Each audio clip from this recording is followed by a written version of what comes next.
अभी तो ये सिर्फ मैं आप लोगों की क्वेरी सुनूंगा, मेरे पास जो अगर उसका उत्तर होगा तो मैं देने का प्रयास करूंगा। बाकी now it's up to you. Start कौन करना चाहता है? किसी के पास कोई क्वेरी हो, कुछ पूछना चाहता हो, रिलेटेड टू एस्ट्रोलॉजी, तो जगन भाई के पास चलते हैं। जगन जी नमस्कार। नमस्कार सर। कैसे हैं आप? बहुत अच्छा था, बहुत अच्छा लग रहा था आपकी क्लास में। थैंक मेरे दो प्रश्न थे बस सर कि एक तो सर जैसे 22वां दृष्टिकोण की बात करें D3 डिविजनल चार्ट में, जो हाँ। 22nd हम दृष्टिकोण बोलते हैं, जो उसका लॉर्ड होता है उस राशि का, जो उसका लॉर्ड को कहा जाता है कि ये बुरा होता है। जैसे अगर मैं बात करूं कि मेरे 22nd दृष्टिकोण का जो मतलब मेरी एरीज लग्न बन रही है D3 चार्ट की, और उसका स्वामी मंगल है जो कि D3 का लग्नेश भी है, और वो उसमें D3 में सेकंड हाउस में बैठ के 8th को देख भी रहा है। और जब जब मेरे पास मंगल की अंतर दशा निकली, मतलब दशा तो नहीं, तो मैंने तो कुछ बुरा फील नहीं किया। बहुत अच्छे, थैंक यू सो मच। मैं ये लाइन बोलता, आपने बोल दी तो मुझे थोड़ा सा सहूलियत मिल गई। देखिए, ये 64वां नवांश, 22वां दशकांड, विषघटी, आ, और भी बहुत सारे ऐसे वर्ड है, अभी दिमाग में नहीं आ रहे नेगेटिव, क्योंकि मैं ज्यादा यूज ही नहीं करता हूं, तो इसलिए मुझे याद नहीं है। लेकिन ये सब पॉपुलर तो जल्दी हो जाते हैं, क्योंकि नेगेटिविटी ना ह्यूमन साइकोलॉजी है कि वो जल्दी कैच करता है। आप अगर किसी को बोले ना कि आप 10 लाइनें बोल दे, मेरा पर्सनल एक्सपीरियंस है कि किसी कंसल्टेशन कर रहे हैं, आप उसको 10 अच्छी बातें बताएं कि यार आपके बच्चे बड़े अच्छे हैं, आपका करियर अच्छा है, ये अच्छा है। आपने एक बात बोल दी कि हो सकता है 2-3 महीने बाद आप बीमार पड़े। आपकी 9 बातें एक तरफ, वो एक बात उस बंदे को कभी भूलेगी नहीं, यार 2.5 महीने बाद बीमार पड़ना है, बीमार पड़ना है, बीमार पड़ना है। तो ये फैक्ट है। और इसलिए ये टर्मिनोलॉजी ज्यादा पॉपुलर हो जाती है, जो जो आपने जैसे 22वां दशकान या 64वां नवांश कहा, इन सबको खरेश कहा गया है। आप कभी गूगल पे सर्च करिएगा खरेश, खर, जो शब्द है, जैसे खर दूषण होता है उसका खर बोला गया। तो कहते हैं कि 7 या 8, अभी मुझे एग्जैक्टली याद नहीं, 8 तरह के 8 प्लैनेट्स को ये खरेश कहा जाता है, टाइटल दिया गया है। मेरे एक वीडियो भी है इस पर, जिसमें 64वें नवांश पर मैंने बात की है, उसमें ये टॉपिक लिया था मैंने। तो उसमें क्या है कि सबके नाम लिखने के बाद लास्ट में श्लोक में ये आता है कि इनमें जो सबसे ज्यादा बली हो वो है कल्प्रिट, वो है आपको प्रॉब्लम देने वाला। अब ऐसे में अगर हम वो तो सेकंड लाइन को पढ़े ही ना कि वो 7 है, 7 में एक होगा जो सबसे स्ट्रांग होगा, हमने खाली ये पढ़े ये है बस, इसी के ऊपर अब ठीकरा फोड़ दो, तो ये सही नहीं रहता। और जैसे आपने बताया, thank you so much for sharing your experience, कि 22nd दशकान के स्वामी की जब जब दशा अंतर दशा आई तो ये कह रहे मुझे तो कुछ पता भी नहीं लगा, अब पढ़ने के बाद देखना पड़ता कि अरे ये आई थी तो अब तो निकल गई। लेकिन जिन्होंने पहले नहीं अच्छा, इसमें भी एक बात और है जगन भाई, जैसे आपने तो पुराना देखा, मैं कह रहा हूं आज अगर मैं वीडियो या आज कहीं से आप सुन ले कोई, तो अधिकतर लोग क्या देखते हैं, आगे कब आनी है उस पर ध्यान देंगे, वो ये नहीं देखते पीछे कब निकल गई, तो उसमें तो कुछ हुआ ही नहीं।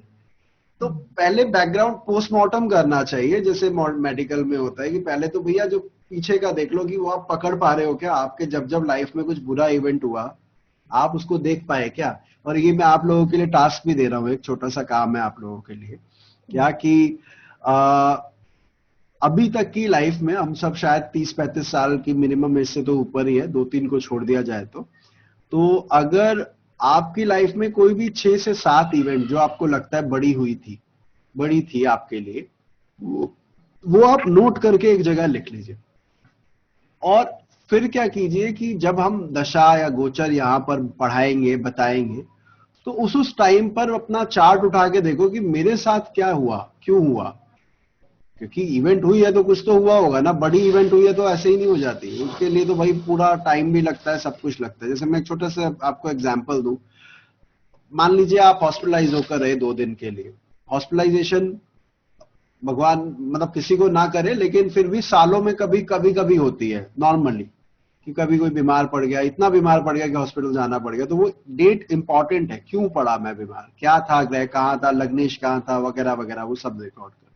जहां तक इनकी सवाल था जगन भाई का कि ये जो नेगेटिव लॉट सुनने को मिलते हैं ये जल्दी थोड़ा पॉपुलर हो जाते हैं, लेकिन इन पे इतना ज्यादा ध्यान नहीं देना चाहिए। ठीक है, सर एक एक क्वेश्चन और था सर। प्लीज बोलिए।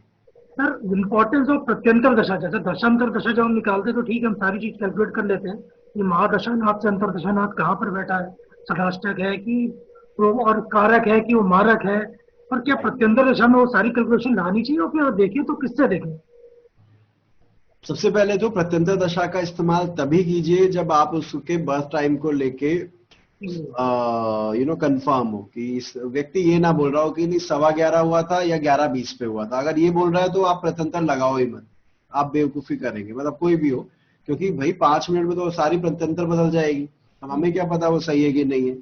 तो ऐसे केसेस में तो पहले उसकी 4-5 इवेंट लेके उसका बर्थ टाइम रेक्टिफिकेशन करो कि हाँ ये इस टाइम पर पैदा हुआ होगा, इस टाइम पे नहीं। मेरे ख्याल से हमारा तो एक ऐसा सेशन हुआ भी था ना जगन जी, जहाँ जी पे जी मैंने, जी जी जी जी हाँ याद आया मुझे, जी आप ही का केस था वो, याद है। जी तो जी ऐसा हो जाता है, मतलब आप उसकी 5-6 इवेंट लेके आप देख सकते हैं कि लाइफ में वो इवेंट कब कब हुई और उसका क्या क्या रिजल्ट रहा। तो आप अगर बर्थ टाइम को करेक्ट कर पाते हैं तब आप प्रत्यंतर की बात करें, अन्यथा ना करें, क्योंकि प्रत्यंतर महीने, 2 महीने, 3 महीने में बदल जाता है। और 5 मिनट का फर्क हो और आपका जन्म मान लीजिए 30 साल पहले का हो, तो वो 5 मिनट के गैप से प्रत्यंतर डेफिनेटली बदल जाएगी और फिर आपकी बात लगेगी नहीं। अच्छा, अगर सही है तो आप कैसे देखें? फिर आपको ये देखना होता है कि प्रत्यंतर दशानाथ महादशा या अंतरदशानाथ दोनों में से किसका सपोर्टर है और किसका ऑब्स्ट्रक्टर है। मतलब किसको फॉलो करना चाहता है, किसके साथ उसके कॉर्डियल रिलेशन है, किसके साथ नहीं है। जिसके साथ कॉर्डियल रिलेशन है वो वाला पार्ट उस अंतरदश प्रत्यंतर में हो जाएगा, और जिसके साथ नहीं है उस मतलब दो की ताकत एक को झेलने के लिए काफी हो जाएगी ना, कि हम दोनों मिलके एक को रोक लेंगे। तो वैसे वहां पे देखना चाहिए। और जहां तक मेरे गुरु की बात है, मेरे गुरु ने मुझे कहा था प्रत्यंतर दशा ना जिस भाव में गोचर करा, उनका ही तरीका था कि ये व्यक्ति मेरे पास क्यों आया होगा, क्या सवाल होगा इसका, ये देखने के लिए वो कहते थे प्रत्यंतर दशानाथ जिस भाव में गोचर कर रहा है बोल दो बेटा तू इस भाव के लिए आया है। और वो करते भी थे। तो लेकिन ये प्रिंसिपल तब जब टाइम एक्यूरेट हो, वरना ये दिक्कत दे देगा, फिर आपको लगेगा लग ही नहीं रहा है। चलिए योगेश जी से बात करते हैं, योगेश धनुका जी। हाँ सर, मैं सर वो जो चंद्रमा पे क्वेश्चन पूछा था ना अभी, और जो क्रूर नवांश पे पूछा था, उसी को एक्सटेंड करना चाह रहा था। तो सर जैसे अपन चंद्रमा अगर मान लीजिए अपन जैसे कहते हैं कि कृष्ण पक्ष का है तो वो क्रूर हो गया। हाँ। तो अगर सर वो नवांश में अगर वो कोई ग्रह अगर कर्क राशि में चला जाता है तो हम इसे क्रूर नवांश में मानेंगे या सौम्य नवांश में मानेंगे? और सेम बुध के साथ भी पूछना चाह रहा था। हाँ। अगर बुध कोई क्रूर राशि के कंजंक्शन में है क्रूर प्लैनेट के साथ, तो हम उसको कैसे मानेंगे? देखिए, और ये सर ये आपने जो अभी बताया ये भी बड़ा इंटरेस्टिंग लगा। नहीं, जो अभी आपने बताया ना कि ये तो बड़ा अच्छा सवाल आपने पूछा है कि अगर कोई नवांश में कर्क राशि में गया और कुंडली में अमावस्या का जन्म है या कृष्ण पक्ष का जन्म है, तो चंद्रमा को तो हमें पापी मान बोला गया है कहने के लिए, तो क्या हम उसको अब सौम्यांश क्रूर अंश माने कि नहीं? तो जवाब इसका ये है मेरे भाई कि वहां पे ना शुभांशे नहीं कह के सौम्यांशे शब्द का प्रयोग हुआ है शास्त्रों में अधिकतर। तो सौम्यता नहीं कही जा रही है, मतलब राशि की सौम्यता इंटैक्ट रहेगी, चाहे उसका लॉर्ड अभी पापी बन जाए या क्रूर बन जाए। मेरी बात समझना, राशि तो वो कर की है, जलीय राशि है और चर राशि है, जो जो उसके गुणधर्म पड़े हैं, सॉफ्ट है, क्या कहते हैं, ममतामयी है, वगैरह वगैरह वगैरह, जो भी हमने देखा है। तो राशि अधिपति की कंडीशन ये तो कह सकते हो आपकी वीक नवांश में गया है या स्ट्रॉन्ग नवांश में गया है, क्योंकि सारावली नहीं, सॉरी, चिंतामणि, सर्वात चिंतामणि में क्या है, नवांश लॉर्ड की बहुत इंपॉर्टेंस बताई गई है कि भाई नवांश का लॉर्ड कुंडली में कहां बैठा है। आजकल मैं उसका कुछ पॉइंट शेयर भी कर रहा हूं, आजकल नवांश वाले पॉइंट मैं उसमें बना भी रहा हूं, वीडियोस में भी कवर कर रहा हूं। तो ये कहा जाता है कि नवांश लॉर्ड कुंडली में कहा गया है, उसको जरूर देखो, उसके बिना बात मत। तो वहां पे आप वाला पॉइंट बिल्कुल लगेगा कि भाई चंद्रमा कमजोर, ये कृष्ण पक्ष का हो गया तो वो तो कमजोर मानेंगे, उसको नेगेटिव ले लेंगे। लेकिन सौम्यांश और क्रूरांश में आपको उसके नैसर्गिक राशि के कारकत्व को देखना है, लॉर्ड को नहीं।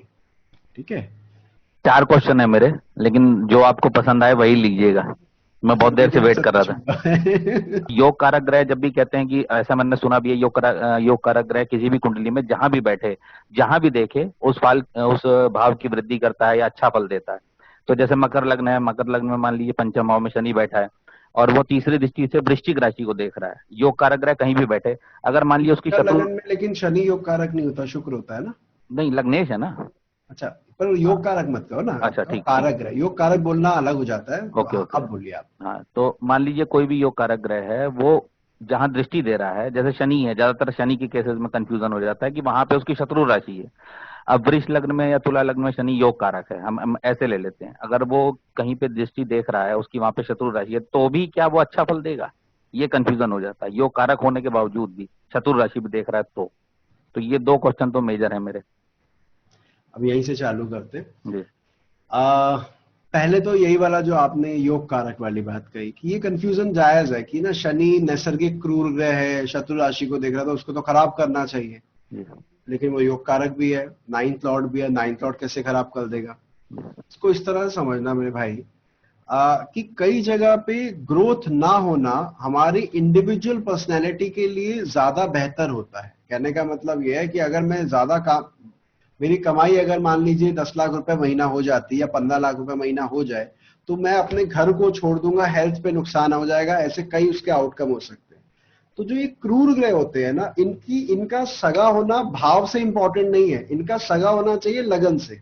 मतलब लगन से किन भाव के स्वामी है, अगर लगन से अच्छे भाव के स्वामी है तो वो जहां भी देखेगा उस घर में कमी कर सकता है, लेकिन वो कमी मेरे लिए जरूरी है। अगर वो कमी नहीं हुई तो मैं परेशान हो जाऊंगा। ठीक है, जैसे आपको पता होगा गोस्वामी तुलसीदास के केस में क्या हुआ था कि तुलसीदास अपनी पत्नी के बहुत बड़े भक्त थे। भक्त मतलब बहुत इतना प्यार करते थे कि उसको उनके बिना रह नहीं सकते थे। कहते हैं कि एक बार बीवी परेशान कि भाई मुझे छोड़ दे, अपने काम धंधे पे ध्यान दे, बहुत है जिंदगी में काम करने को, मेरे अलावा भी बहुत है, लेकिन नहीं मानते।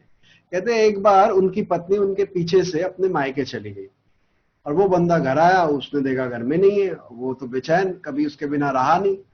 और बाढ़ आ रही थी उस समय, नदी भी उफान पे थी, बंदे ने आव देखा ना ताव, छलांग लगा दी नदी में। नदी के पार गांव था वाइफ का। पहुंच गए, वहां पर पहुंच गए तो अब रात काफी हो गई थी, तो लग रहा गेट नॉक करूंगा तो दिक्कत हो जाएगी, तो पीछे बेल को सहारे से ऊपर चढ़ रहे थे। कहते वहां पे सांप था और उनको वो सांप नहीं दिखा, उनको वो रस्सी नजर आई अंदर में, उसको चढ़ के ऊपर बीवी तक पहुंच गए। और वाइफ ने तब उनको बोला कि भाई तू क्या इंसान है, तू मतलब थोड़ा सोच, अगर इतना तू प्यार भगवान से करता ना तो कहीं का कहीं पहुंचता, तू किस चमड़ी से प्यार कर रहा है, किस देश से प्यार कर रहा है। तो अब यहां पर सप्तम भाव का कमजोर होना उस बंदे की ग्रोथ के लिए बहुत जरूरी हो गया था। वरना तो वो सप्तम, अगर सप्तम ही बली हो जाता, एक छोटा सा एग्जांपल हो, उसका सप्तम में अगर शुभ ग्रह देख रहे होते, वो जिंदगी भर वहीं पे चिपका, मतलब वहीं पर उसका ध्यान रहता और वो कुछ नहीं कर पाता। तो जो आपका सवाल है कि मेरा योग कारक है, तो योग कारक अगर कहीं कुछ कमी पेशी कर भी रहा है किसी को शत्रु राशि की दृष्टि से देखकर, कोई परेशानी नहीं, मेरे लग्नेश का मित्र है, वो मेरे लिए जरूरी है। वहां अगर ग्रोथ हो गई तो मुझे कुछ और प्रॉब्लम हो जाएगी। इसको इस तरह देखना चाहिए। दूसरा, आपने एक बात और बोली, और देखो एक चीज इसको और समझना, विडंबना कैसी है। शुक्र ऐसा ग्रह है जो भोग चाहता है, ये भी मिले वो भी मिले, ये भी होना चाहिए। उसमें योग कारक वो बनता है जो कटौती करने में माहिर है, नहीं ये नहीं मिलेगा तेरे को, ये तेरे लिए सही नहीं है, उस पर ध्यान दे, वो अच्छा है। तो यहां पर शनि या कोई भी ग्रह हो, उसको ये देखिए कि लगन से किन भावों का स्वामी है।